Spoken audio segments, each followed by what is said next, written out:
Hi, everyone. Welcome back to Everyday English with Sarah and Michael. I'm Sarah, and I'm here with my co host, Michael. Today, we're talking about something I think everyone can relate to hobbies. You know, those activities we love to do in our free time. Whether you're learning English or just want to improve your listening skills, this conversation is perfect for you. We'll share stories about our own hobbies, and you'll hear lots of natural expressions that native speakers use every day. Michael, are you ready to talk about what we love to do when we're not working? Absolutely, Sarah, and I'm excited to share. I think hobbies are so important because they help us unwind after work and just be ourselves. Exactly. So let's dive right in. Michael, I know you're really into outdoor activities. How did you first get into mountain biking and rock climbing? Oh man, that's a great question. So, I actually picked up mountain biking when I was in college. My roommate had this old bike, and one weekend he said, "Hey, want to try something new?" We went to this local trail, and I was hooked immediately. Oh, wow. Just like that? Yeah, pretty much. I mean, I was terrible at first. I remember falling off the bike at least 3 times that first day. But there was something about being outdoors, feeling the wind, navigating through trees. Mm-hmm. The adrenaline rush? Exactly. And then rock climbing came later. I met some people through the mountain biking community, and they invited me to try indoor climbing. I was nervous because I'm not naturally athletic, but they said, come on, challenge yourself. And I'm so glad I did. What I love about both activities is that they're very different but complement each other perfectly. Mountain biking is all about speed and flow. You're racing down trails, making split second decisions. But rock climbing is more methodical and patient. You study the wall, plan your route, think about each hand and foot placement. That's so cool. I love how hobbies can connect you with new people. What do you enjoy most about these activities? It's really about spending time doing something you love and pushing your limits. When I'm on my bike going down a trail or when I'm halfway up a rock wall, I'm completely focused. All the stress from work just disappears. That's really interesting how they balance each other out. So, you started with indoor climbing. How did you make the transition to outdoor climbing? Is it very different? Oh, wow. Outdoor climbing is a completely different world.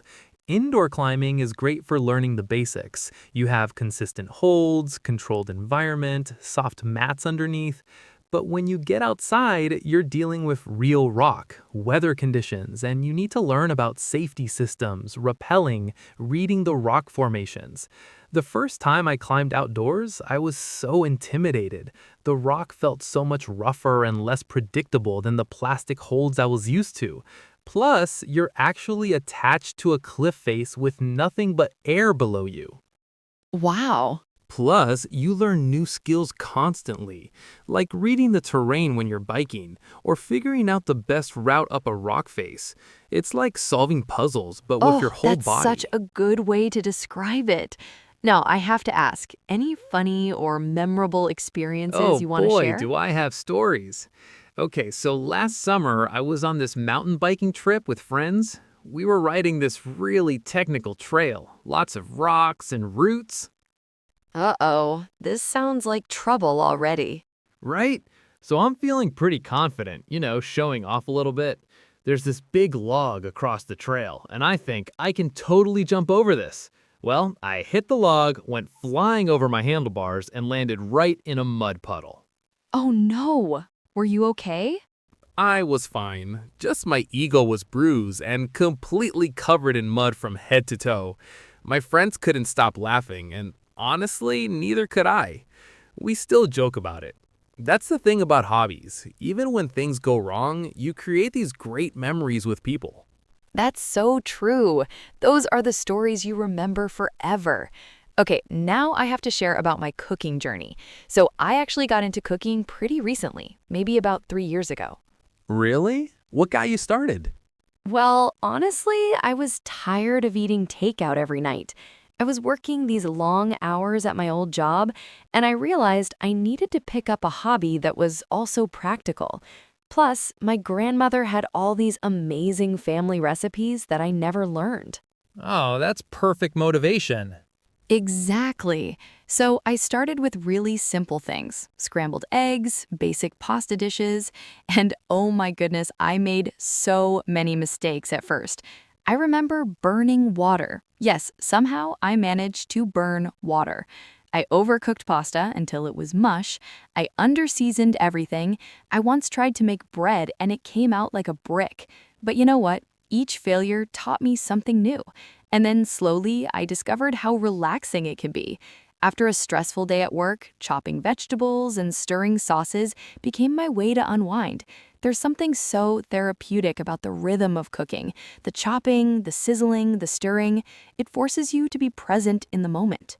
I love that you mentioned your grandmother's recipes earlier. That must make cooking even more meaningful for you. Oh, absolutely. Cooking those family recipes is like having a conversation with my grandmother, even though she passed away a few years ago. When I make her lasagna or her famous chocolate chip cookies, I can almost hear her voice telling me to add just a pinch more of this or don't overmix the batter. It's amazing how food carries memories and connects us to our heritage.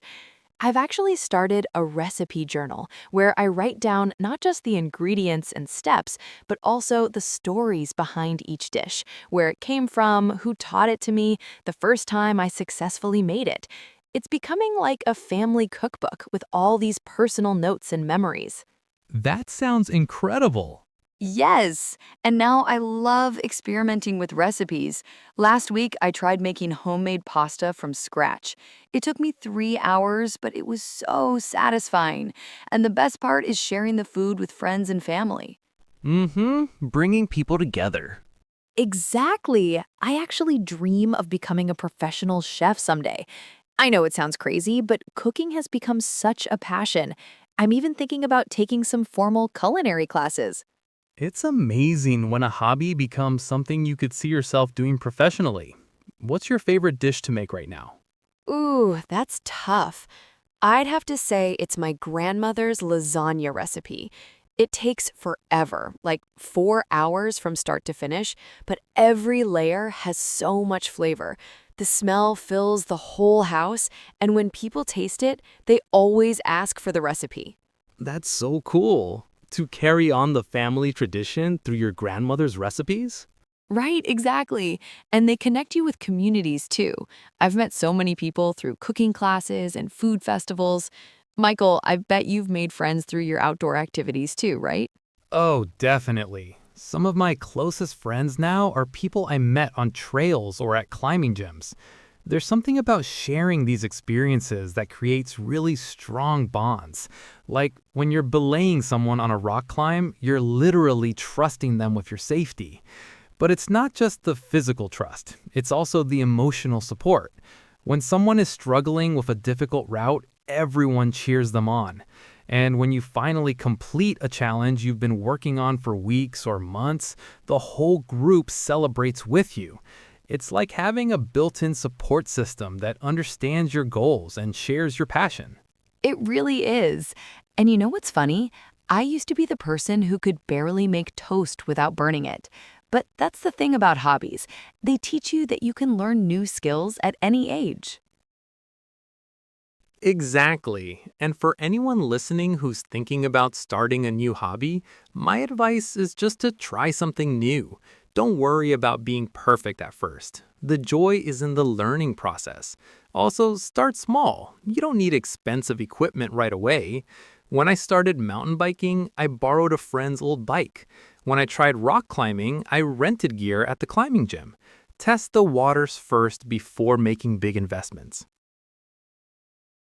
That's such great advice. And I'd add, don't be afraid to try things outside your comfort zone. I never thought of myself as a cooking person because I was so busy with work, but sometimes the hobbies that seem least likely to fit your personality end up being the most rewarding. Also, be patient with yourself. I probably made 100 terrible meals before I made one that was actually good. And remember, hobbies should add joy to your life, not stress. If something isn't bringing you happiness, it's okay to try something else. It makes me think about how our hobbies evolve over time too. Like when you started mountain biking, did you imagine you'd also become a rock climber or that you'd be Not at planning these all. big adventure When I trips? started, I just wanted to try something different on weekends. I never thought I'd become someone who owns multiple bikes or who knows the names of rock climbing routes across 3 different states. But that's what I love about hobbies. They have this way of opening doors you didn't even know existed. One hobby leads to another, one skill builds on the next. Now I'm even thinking about trying backcountry skiing next winter. My adventure loving friends are already planning trips and trying to convince me. That's so wonderful. I think our listeners are getting a great sense of how hobbies can really enrich your life. They're not just about having fun, though that's important too. They help Yeah, you and we plan relax, these weekend learn, trips together, grow, and camping, connect with exploring new others. trails. It's become this whole social network built around our shared interests. Plus, we motivate each other to try new challenges and improve our skills. That support system sounds incredible. I think there's another side to hobbies that's really valuable. They teach us problem solving skills. Like in cooking, when something goes wrong, you have to think quickly and adapt. Just last week, I was making a dinner party for 6 people, and halfway through, I realized I was out of one of the main ingredients. I had to completely Oh redesign the dish no, on the what did you spot. do? I substituted with ingredients I had on hand, changed the cooking method, and somehow it turned out even better than the original plan. My guests had no idea it wasn't what I originally intended to make. That's the beautiful thing about cooking. It teaches you to be flexible and creative under pressure. Sarah, I think we should also mention how important hobbies are for mental health and work life balance. In today's world, so many people are constantly connected to work through their phones and computers. Having a hobby gives you permission to disconnect and focus on something completely different. Oh, absolutely. When I'm in the kitchen, I actually leave my phone in another room. I can't be scrolling through emails while I'm kneading dough or chopping vegetables. It requires my full attention. And that forced disconnection from technology is so refreshing. I think hobbies give us what psychologists call flow states, those moments where you're so focused on what you're doing that you lose track of time and forget about your worries. It's like meditation, but more active and engaging. Oh, absolutely. It's always a good idea to put away the phone while enjoying your favorite hobbies and activities. Right. So before we wrap up, let's do a quick recap of some useful expressions we use today for our English learners. We talked about how to pick up a hobby. That means to start a new hobby. We also mentioned trying something new, getting into something, which means becoming interested in an activity.